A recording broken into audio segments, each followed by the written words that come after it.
Okay, gang, so this afternoon we set the stage up for our funding panel session.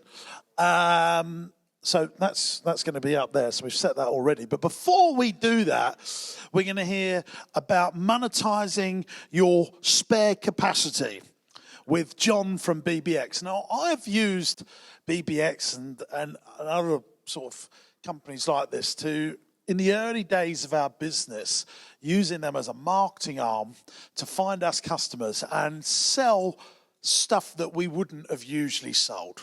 I'm just going to leave that cryptic clue with you, and John is going to explain it in eloquent detail. So, ladies and gents, can we have a big, warm round of applause for monetising your spare capacity with John? Over to you, gang.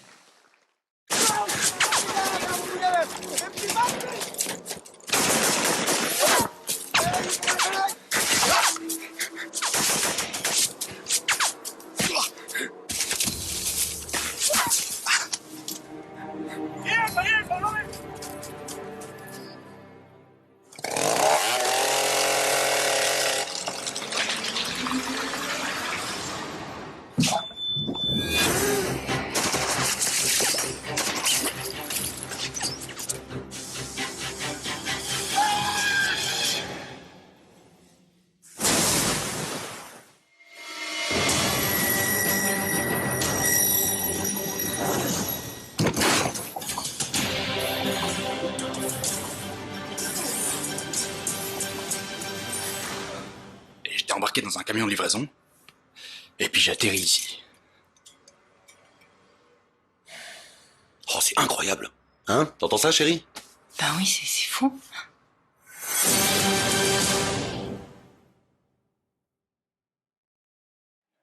Is that a yes?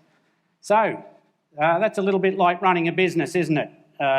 As James alluded to before, running a business is all smooth sailing. Nothing ever gets in your way. Nobody tries to push you off. You don't get a competitor knocking on your door trying to nick your clients. None of that ever happens in the business, right? Is that right? We had too much lunch. So, that video, I think, explains the entrepreneurial journey quite well, because we do get pushed off our course from time to time, a lot of times with things that are totally unperceivable, like COVID, or like the GFC, or like the Asian meltdown crisis, or all sorts of things that happen during the course of our business. And then in the end, we've got to be a little bit nimble, a little bit agile, to be able to manoeuvre so that we don't get stuck in running a business. I hate some of the expressions like pivot that come out of the US, because as you can tell from my accent, I'm from a little south of here. I live in Bournemouth, but originally from Australia, and we started this business community 30-odd years ago. So I just wanted to go through some bits and pieces on it. So what we want to try and do today this afternoon is to get some fresh business thinking into our minds. What we saw from James before is the same problem, but just a different way of looking at it, a different way of thinking about it. So if we have the same problem and we attack it a different way, we've got an opportunity. You know, things came along, we've had the devaluation in the pound, we've had rising prices, energy things, and it's like having a rock fall off a cliff. Bang, it's in front of us. We're in the car. It's a rock. It didn't kill us. Now, do we stop and moan and complain and blame people around us like the government? Or do we try and work our way around the rock, or get a hammer to chip away at the rock, make it small enough to get it out of the road so we can continue on our journey? This is what we're talking about. So I hope to bring a little bit of difference to your thought pattern this afternoon, just to take off after lunch. And I know it's a difficult journey where you've all had something nice to eat and are all falling asleep and eating ice creams and what have you. But I'm John Attridge, and the reason I'm upside down is because they think we're from Australia, that we think upside down, but we don't. And I'm living proof. Here I am. I have worked with some of the idiotic businesses in my history that I usually try and hide from my CV, but you'll probably recognise some of these brands. That was the company that built the Sydney Opera House, including Microsoft. And they were the worst years of my life. I've been a small to medium-sized business promoter just about all my working life. I did lapse when I left university and worked with some of those bigger companies, and I really hated every second of it.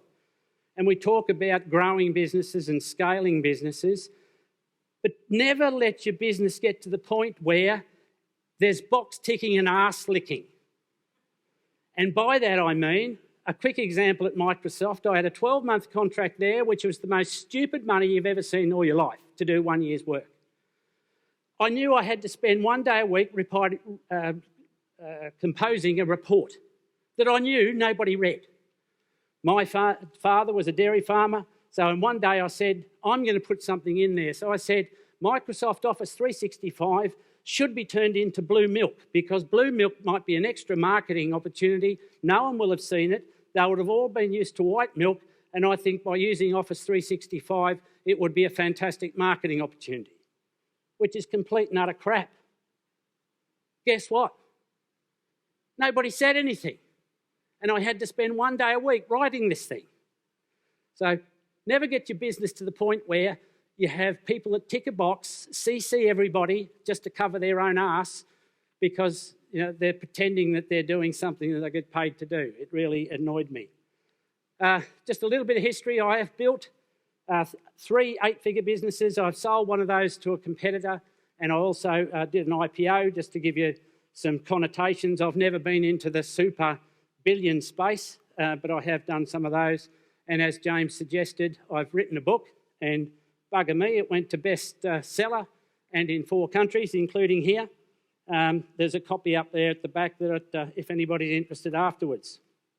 I hope to give you some takeaways by the end of this. So my aim in doing this presentation is that you can just take one thing, and I'm going to ask you at the end and be brutal, if there's just one little idea that we share that you can implement into your business. Because I see so many of these sessions that we do, everybody's rah-rah, they go away, and as James said before, they don't do anything. They don't implement it. They know it, but they don't do it.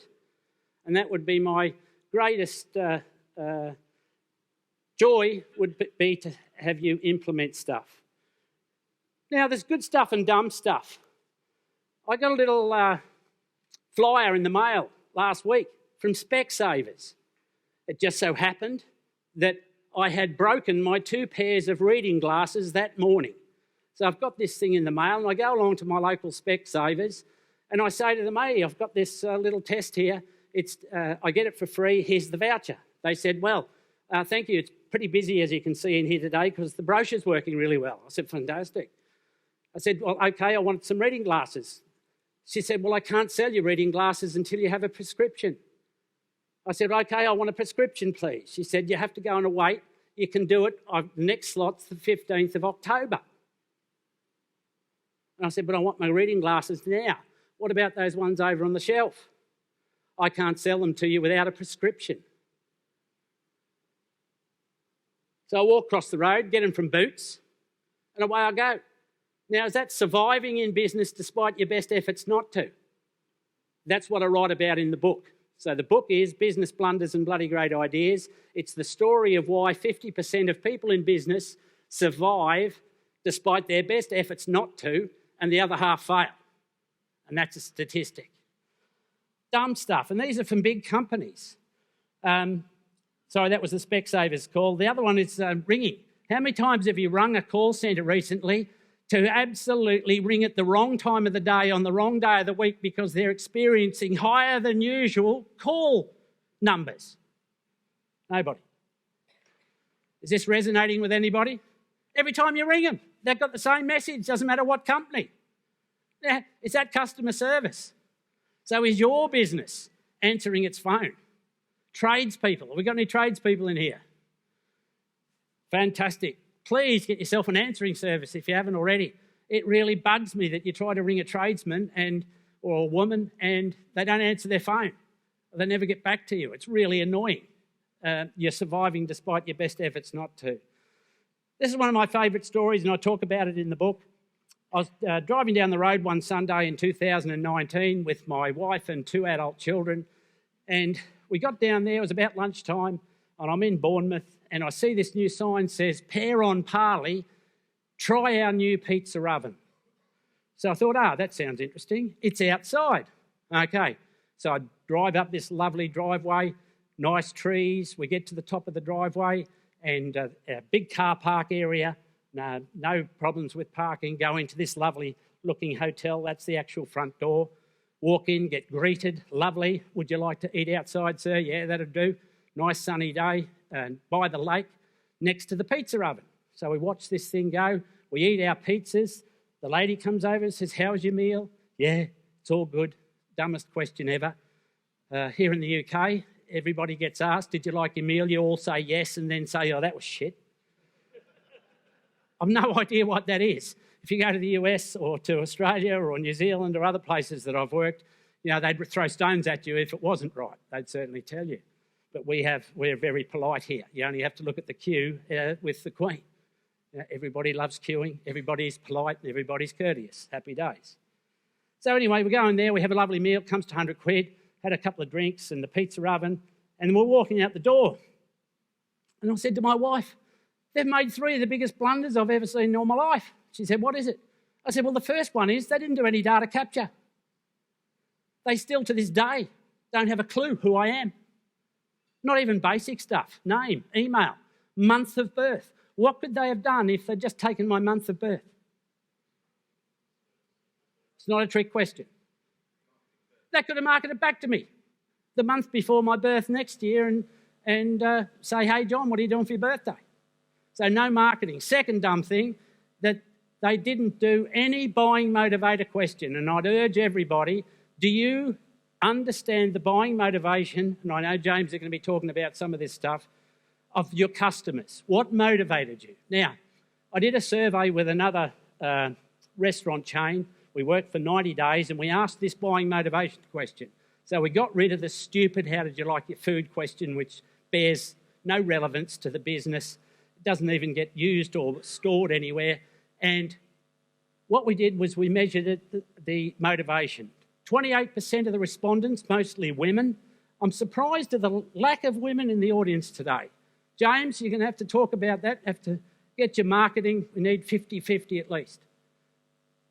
Ask the buying motivation question. It wasn't the service of the restaurant. It wasn't the location. It wasn't the offer. It wasn't the food. 28% of the respondents, if you look at the little pretty flower boxes out the side of the front of this place, they had a similar thing, is they like the little flower boxes. So 28% of the new people coming into that restaurant did so because they liked the look of the flower boxes on the outside. So what could they do with their marketing knowing that? It's not a trick question. They could focus on the flower boxes. They could put a picture, couldn't they? If they're sending it out on their marketing, if they knew that 28% of the people responded to the little pretty flower boxes. It sounds so obvious. The third mistake is that they didn't give us an invitation to return. A part of my £100 bill was a bottle of Marlborough Sauvignon Blanc, was 28 quid. My wife likes Sauvignon Blanc, so what my wife likes, she gets. Happy days. So if they could have sent me an invitation a month before my birthday next year saying, "John, you liked the meal last time, why don't you come back? And by the way, we'll chuck in a bottle of Marlborough Sauvignon Blanc." That £28 in value to me, what would it cost them at the wholesaler? 5 quid? 6 maybe? So I have a 100 quid bill, it's a 5% discount, but might have got another £100 booking. So that was the 3 biggest blunders that place made. I've never ever been back, and yet I had a good experience. So how many of you in your businesses do proper data capture on all your customers, understand the buying motivation of why people buy from you, and it can be dumb things, believe me. If you ask the question, you'll get some interesting responses. And how many of you give an invitation to return, which is what James was talking about, how to add value by increasing the customer spend of your existing customers. So who are you? Because that was me. So from this audience, I'd like everybody just after lunch, and I know it gets boring and I know it gets tiring, if we can all just stand up just for a second and humour me. Won't take too long. You don't have to do push-ups or anything. There we go. Now, if you can please sit down if you own a service-related business. In other words, you don't offer a product. in your business. So remain standing. If you actually sell something, you're a retailer, you're a restaurateur, you actually sell a physical good. Interesting. 20% of the room. That's an interesting reflection. Thank you. They used to say that England was a nation of shopkeepers. That's a clear demonstration that that's not true, as are a number of other things. There's only 20% of us or less now that actually sell something. Most of us sell a service of some kind, whether it's online, a coaching service, something that's marketing related, but it doesn't have a physical good. And so I'll make my presentation around service models and some examples. Zig Ziglar said, anybody heard of Zig Ziglar? If you continue to do what you've always done, you'll always get what you've always got. He died in 2000. That's no longer true, because if you continue to do what you've always done, you will not get what you've always got, because the opposition, the competition will have evolved.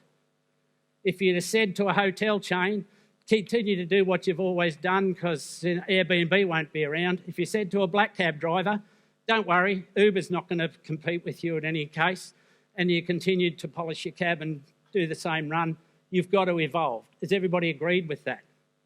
So we've got to adopt some fresh business thinking in order to get at least the result that we had before. Because if we don't do something different, then your competitors will have evolved. My top 3 tips today, the first one, and James covered it before, can anybody guess what this one is? Measure, yes. Anything else? How long's this race? Anybody recognise it? It's London Marathon. So, do you think this guy just set out, got up in the morning of the marathon and decided, I'm going to run a marathon today? There would have been a bit of planning went into it, so he starts with the end in mind. I'm repeating what James said earlier, but can I just do that because I like it? It's one of the things. I started a company called the Queensland Trade Exchange in 1988. Brilliant name, because I was in Queensland. The minute I opened up in New South Wales, it was the dumbest name. So if I'd have started up with the end in mind and said this is going to be Trade World, then that would have been a better thing. That's a dumb example of starting with the end in mind. So wherever you want to get to, figure out where it is and then work your way backwards. So I totally agree with what James said before. Anybody run across this guy, Wilfredo Pareto? Anybody? Italian economist, and he came up with the 80-20 rule. There's a book on it now, or it's been around for some time. I suggest if you like reading books, it's called The Pareto Principle, Pareto, and it's by Richard Koch. And it's the story of why if you put 80% of your effort into the top 20% of your customers, you'll get a far better return than having a uniform service level. It says that 80% of the whingers in your business, the worst customers, come from the bottom 20%. If you own a restaurant, it says that out of 100 items on the menu, the most popular by a long way, which are 80%, will be the 20%. 20 of the items on the menu will represent that number, that sort of stuff. So have a look at that and have a look at some of the things that you do in business. And my suggestion would be focus on the 20% of customers that give you 80% of your revenues. James talked about lifetime customer values. There's one little thing. If you just focus on that, again, on those sort of stories, spend 80% of your marketing, guess where? Where should you spend 80% of your marketing?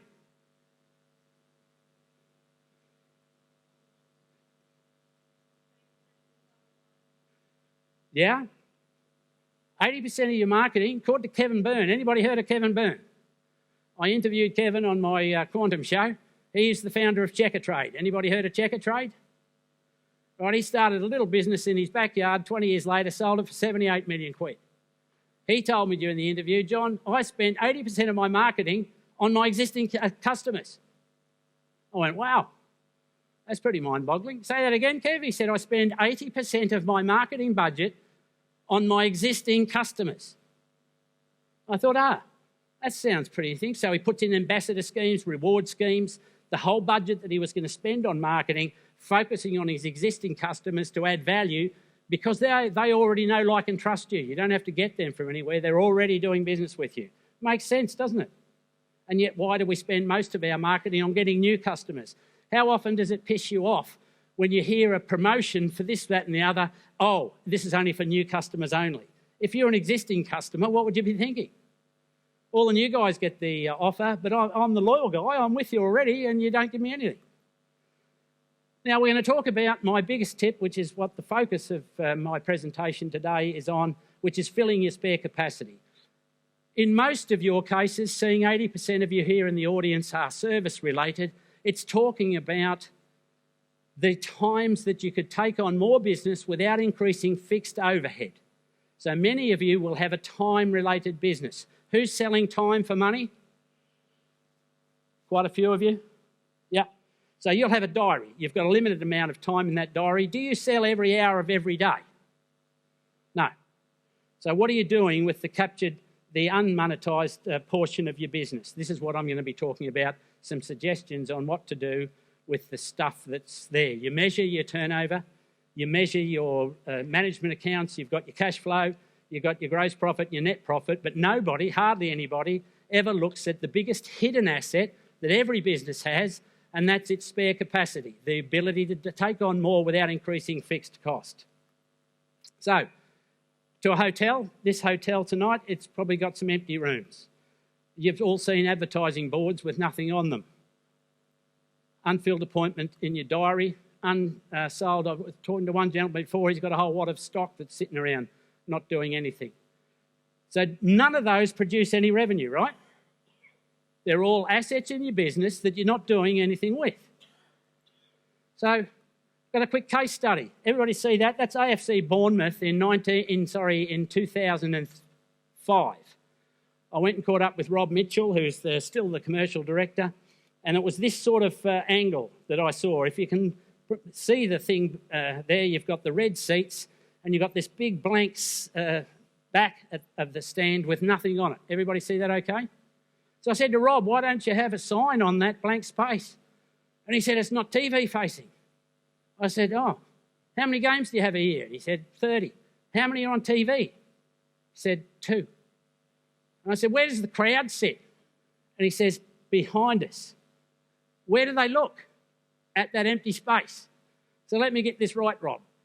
28 out of 30 games a year, you got the crowd. In those days, they were getting 4,000 or 5,000 to a game. If they were lucky, they were Division 2, nearly got thrown out.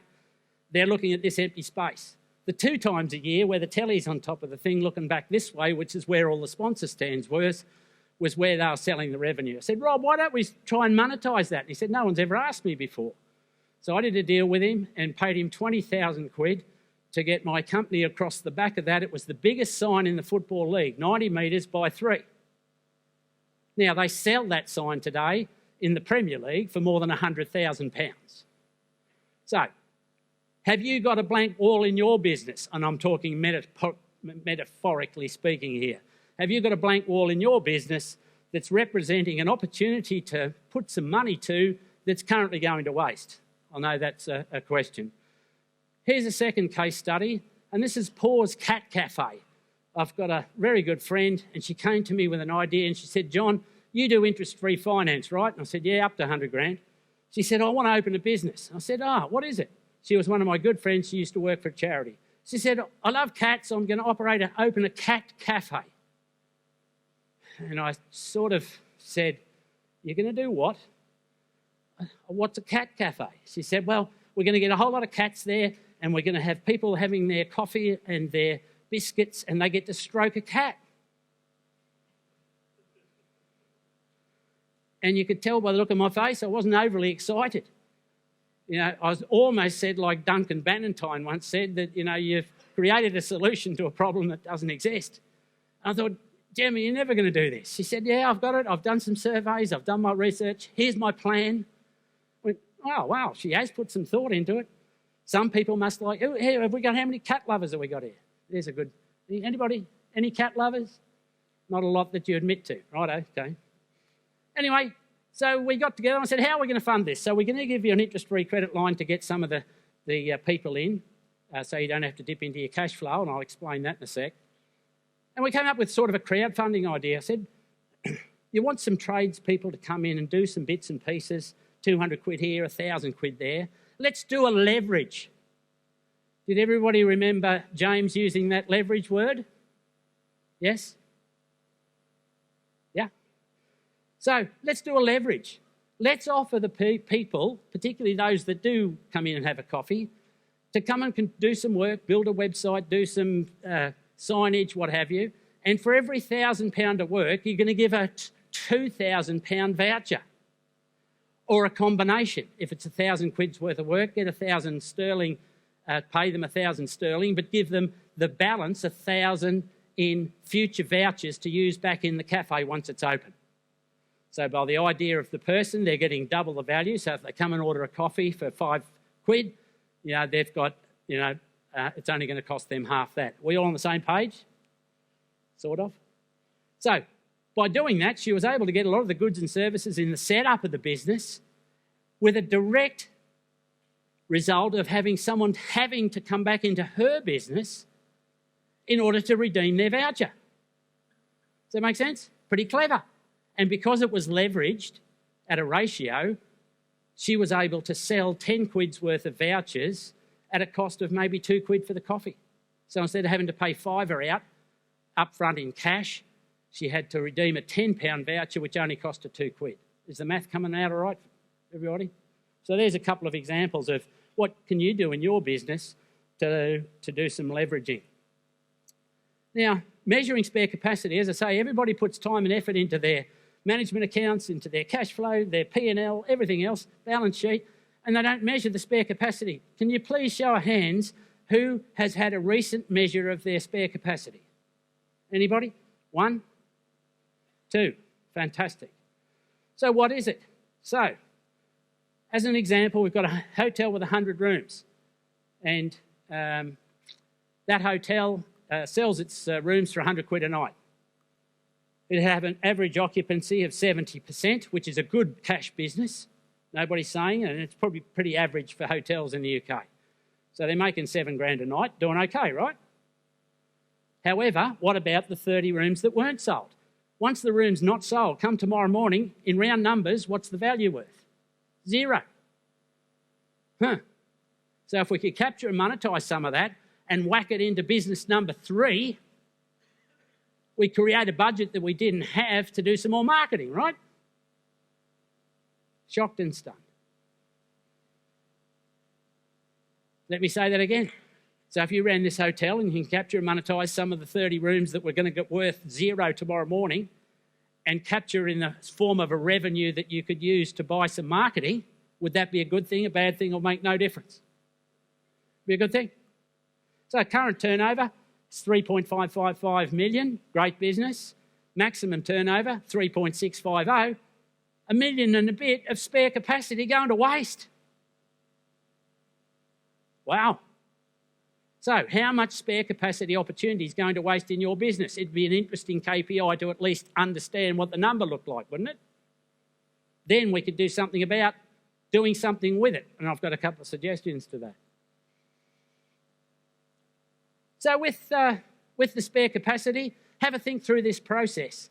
That if someone come and stayed in the room that wouldn't have otherwise, it would have been an empty room, if we had a way of doing this, then 3 marketing advantages would happen. The first thing is you'd have a new bum on the bed, right? New customer, happy days. Second thing is that where are they not staying? Hotel down the road. And if they're staying in your hotel and they like it, they could tell their friends and you could get some extra TripAdvisor recommendations, and there you get some free marketing to drive more people back into your hotel. There are 3 marketing reasons why leaving a hotel empty is a dumb thing. The 3 financial advantages is if you think about capturing the spare room, if you had a way of doing it, it would only cost a bar of soap, a squirt of shampoo, an egg and bacon for breakfast, because none of the other fixed costs arise when you sell what would have been a spare room. The cleaning bill may be a little bit of cleaning. You wouldn't have any more rates, would you? The electricity's on, the receptionist's still getting paid, the chef's in situ. None of the fixed costs are running would rise if you sold what would have been an empty room. That's the first financial advantage. The second advantage is that it adds value to your balance sheet, and therefore if you're going to lend money, you're going to get better lending rates. And the third one is if you could get some extra revenue that counted 1 for EBITDA and you want to sell your business down the track, you're increasing the sale price of your business. So that should be 6 good reasons you would certainly have a look at doing something with your spare capacity. Here's an example of a business that we worked with, and they're a charity in Bournemouth. They were holding an annual ball. It was like 2,000 people, tables of 10. They were like 2 weeks out and they hadn't sold 5 tables. So they got hold of me, we got our boys to busy, we got 5 companies to buy a table each for 1,000 BBX pounds, which is our currency, which I'll explain in a sec. So they had £5,000 instead of 5 empty spaces in the floor. Does that make sense, doesn't it? So from 2 reasons. Aesthetically, if we had a whole lot of spare tables here, it wouldn't look as good. Secondly, they got $5,000 of revenue they didn't have before. They went to one of our jewellers, bought a £5,000 diamond ring and sold that on the night for 12,500 sterling. So there they took some spare capacity, measured it, sold it, monetised it, bought something and turned that, what would have been 5,000 space value, into 12,500 pounds. That's a case study. How many times I try not to turn right if I can help it when I go into aeroplanes. Or now you can get them upstairs, which is even better. But you get first class seats. If you're in an airline and you had first class seats and your economy was stacked out and you had 3 of your best customers and you know who they are because they've got their frequent flyer points, and you came along and said to them, "Hey, Mary, congratulations, you're the lucky highest point person on our plane. You're in economy, stuck 4 abreast in the middle. We're going to upgrade you to first class today for free." Nobody's excited. Now, what would it cost the airline to do that? 0. What would Mary do as soon as she's got in first class? She'd be on a mobile phone, right? Up on, "Hey, look at me, I'm in first class, they upgraded me for free." What great marketing would that be? Do you think that has got any chance of going viral? Does that company represent good value to its customers? Did it reward people? So it's used spare capacity to reward the customer that was there. It's not getting any more revenue, but you can think of the marketing that would do. How many times you jumped on a plane and you walk past the aisle and all the business class seats, there's 4 or 5 people there and the rest are unsold, or the first class unsold? Lots of times, right? How dumb is that? Offering vouchers. If you could offer your spare capacity out as a voucher, so let's say that you've got a web design business. Any web designers? Web people? Web marketing? Couple? So let's say you could offer that out into the marketplace and say to the first 3 lucky people, subject to availability, I'm going to build you a free website. Put some marketing around it. What would happen? If you had the ability to build another website and you're sitting around twiddling your thumbs, why not put it to a marketing expense? Someone to redeem that voucher has to come back in your business to get any value from it. So hello, you get a bit of publicity around it. Is that better than having the opportunity in the web designer sitting around not building a website? What would it cost you? If you're paying them by the month, there's no rise in wages. You're sitting in an office, or if they're working from home, there's no rise in any office costs. What a great way of getting your business out if you've got spare capacity, so offering vouchers out. Excepting, James incorrectly said, it's the only incorrect thing I've heard. Where is he? It's the only incorrect thing that you said. Now, we're not a cryptocurrency, but if Bitcoin, who loves Bitcoin? A couple of people. Who hates Bitcoin? A few people. Other people are non-committed. Let's say you offered to accept Bitcoin or Ether or XRP or whatever it happened to be in your business as a payment method when you had spare capacity.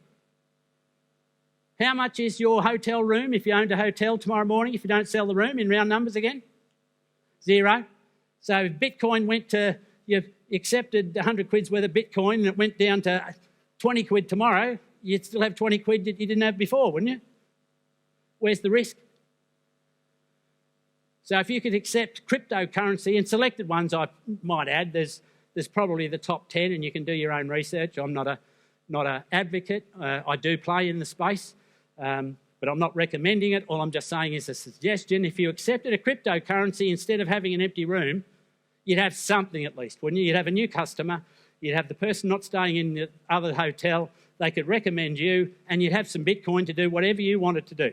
Sit on it, cost you nothing other than a bar of soap, squirt of shampoo and egg and bacon for breakfast, if you ran a hotel. Or, if you wanted a more flexible method, then you could join the world's largest business-to-business small business community. Directly and indirectly, we have about 480,000 businesses that participate in our community globally in 31 countries. And the only difference is that when you sell your spare capacity, you get a digital trade credit.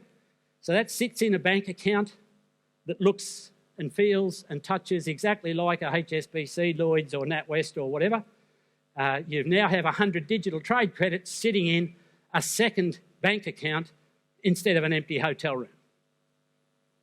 Now, with that digital trade credit, the only difference between the other things that you could do with spare capacity is with this digital trade credit, you might earn it by Molly the baker coming and staying in your hotel and you receiving 100 digital trade credits. You can go and spend that 100 digital trade credits with anybody of the 480,000. So that's what we do. I said to someone before, we've only been at this for 33 years, so it's taken us all this time to become an overnight success. Anybody that wants to come and have a chat to me about measuring it, or Matthew up the back, wave your head, Matthew. Just come up and have a chat to us on the stand after. And I think this is time for James to give me a grilling. Brilliant. Thank you, John. That was very good. Thank you very much. Monetising spare capacity. Give him a round of applause. I'm going to take that from you.